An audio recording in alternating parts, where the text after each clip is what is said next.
अब इसके पीछे एक और रीजन है भाई, आपने देखा होगा हर 3-4 महीने के अंदर जो अपने भाई ट्रांसपोर्ट मिनिस्टर है उनका ना कोई बयान आता रहता है डीजल और पेट्रोल गाड़ियों को लेके। 2 लाख पर साल का आपका वो खर्चा है, मेंटेनेंस अलग रहा, उसका इंश्योरेंस कॉस्ट अलग रही, वो सारी चीज़ें अभी साइड में है। तो बहुत सारी चीज़ें इसके पीछे हैं जो आज की डेट में भाई कार कंपनी की यह हालत हो रखी है। और ओवर प्राइस तो कार है ही है, कोई सी भी कार आप ले लो ओवर प्राइस है ही है भाई।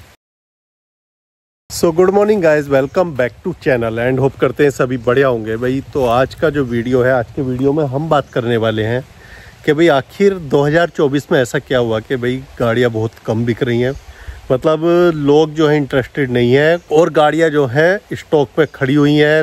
70 दिन की जो है जो इन्वेंट्री है वो रुकी हुई है डीलर्स के पास में। तो भाई ऐसा क्या हुआ है 2024 में कि भाई गाड़ियाँ इतनी ज़्यादा सेल नहीं हो रही, उसके पीछे रीज़न क्या क्या है जो कि लोग भाई इतनी गाड़ियाँ नहीं खरीद रहे, न्यू कार स्पेशली। तो आज इस टॉपिक पे हम बात करने वाले हैं। तो भाई अगर हम देखें सिनेरियो तो उसके बारे में बात करेंगे कि पीछे क्या सिनेरियो चलता आ रहा है, और प्लस प्रैक्टिकली अगर हम सोचेंगे भाई प्रैक्टिकली चीज़ें जो हैं वो डिस्कस करेंगे। तो बहुत सारी चीज़ें हैं इसके पीछे, उनके बारे में बैठ के बात करते हैं आराम से भाई क्या एक चीज़ें हैं, क्यों ऐसा हो रहा है कि भाई आज की डेट में गाड़ियां कम बिकनी शुरू हो गई हैं और लोग इतना इंटरेस्ट नहीं ले रहे हैं गाड़ियों में। तो क्या रीज़न है उसके पीछे और क्यों इतनी इन्वेंट्री जो है पड़ी हुई है जो कार डीलर्स हैं उनके पास में। तो जी अगर हम बात करते हैं 2 साल मतलब 4 साल पीछे की, तो 2020 जो कि भाई कोविड वाला साल था, और उस टाइम लोगों को एहसास हुआ कि भाई नहीं, कार हमारी जो है एक प्रायोरिटी है, क्योंकि उस टाइम पे पब्लिक ट्रांसपोर्ट जो है लोगों ने अवॉइड करना शुरू कर दिया था और सबको डर लग रहा था कि भाई पब्लिक ट्रांसपोर्ट में गए तो कहीं कुछ हो ना जाए।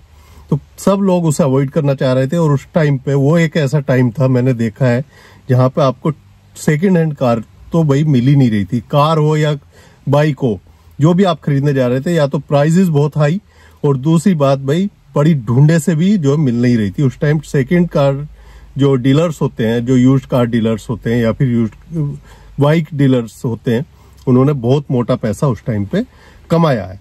तो भाई वो एक सबसे बड़ा जो है एक ऐसा टाइम आया था लोगों की लाइफ में कि हर किसी को ये चाहिए था कि भाई मेरे पास अपनी गाड़ी हो, चाहे कुछ ना हो पर एक गाड़ी जरूर मेरे पास अपनी हो, जिससे कि मैं अपने ऑफिस जा सकूं, सेफ जाऊंगा, सेफ आऊंगा, अकेला बैठ के जाऊंगा, भीड़ भाड़ में नहीं जाऊंगा, भीड़ भाड़ से बच जाऊंगा।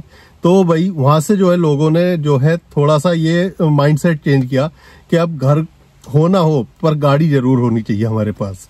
तो वहां से एक ये पूरा चेंज हुआ है, और ऊपर से जो नई गाड़ियां थी उन पे चल रहा था वेटिंग पीरियड बहुत ज्यादा।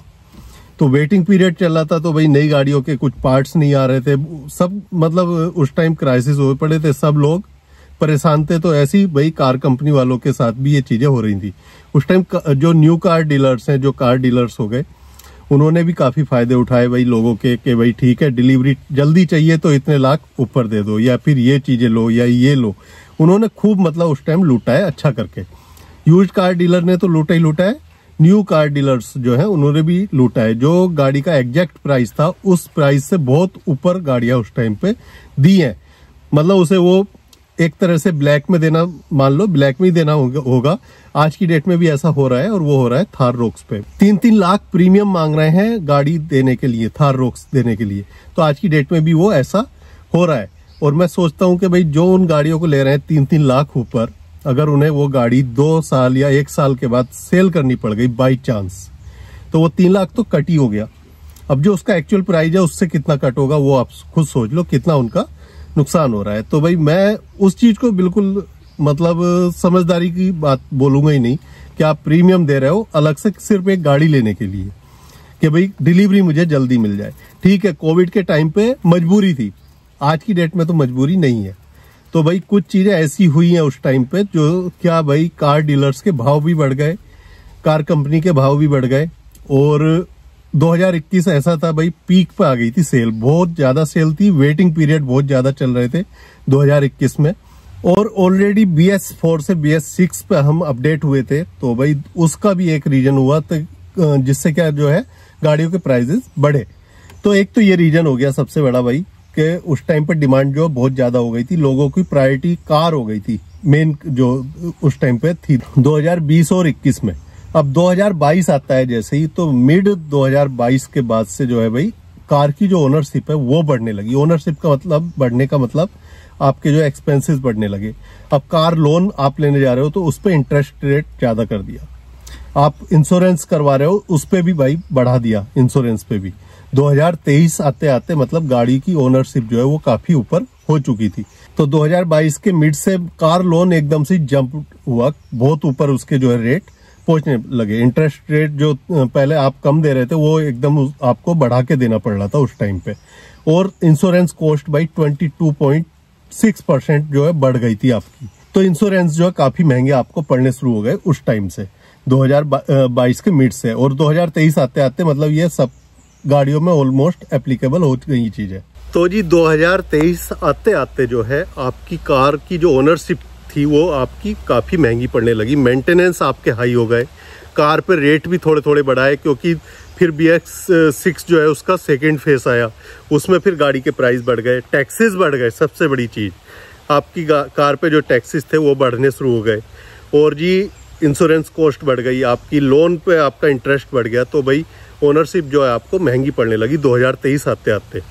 2023 में जब ऐसे चीजें चलने लगी तो भाई लोगों का कहीं ना कहीं कार जो है, जो एक आम आदमी है उसकी पहुंच से दूर होने लगी। जो बजट में बिल्कुल गाड़ी खरीदना चाह रहे थे तो भाई उनको भी जो है, आप मान के चलो किसी का बजट 5 लाख था तो भाई वो 5 लाख में उस टाइम पर कई सारी गाड़ी आती थी, लेकिन अब वो गाड़ियाँ 5 लाख में उनको नहीं मिल रही थी 2023 के मिड में आते आते।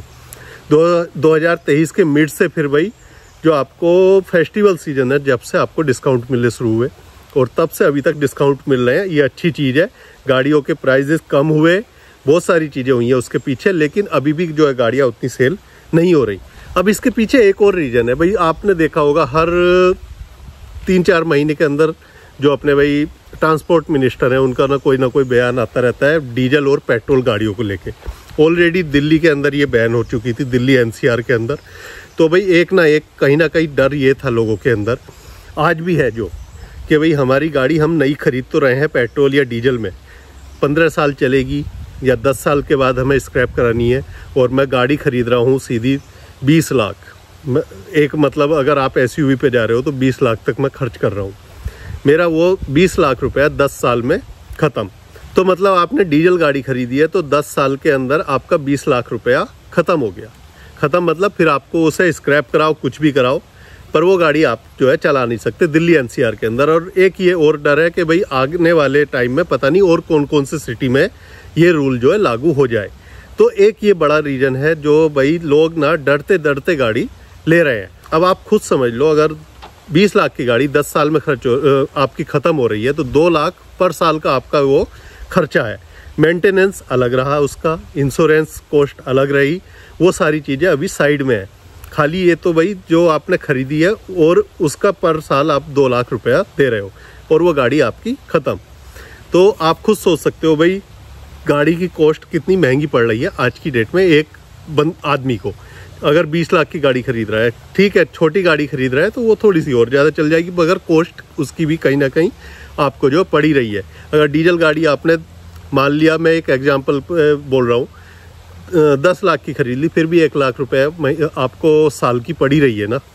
तो कहीं ना कहीं ये चीज़ें भी हैं जो बीच बीच में ये बयान आते रहते हैं भाई, और सुन रहे हैं भाई जो 10 या 15 साल पुरानी गाड़ियाँ शायद आप चला सको, जो ये भाई दिल्ली NCR के अंदर या फिर जहाँ जहाँ बैन होने वाली है वहाँ पे शायद बैन ना हो सकता है ये ऐसा हो जाए। अभी मामला सुप्रीम कोर्ट में है और हो सकता है उसमें भाई टाइम लगे, हो सकता है भाई उसको रिजेक्ट भी कर दिया जाए, तो उसका तो वो फ्यूचर में पता चलेगा।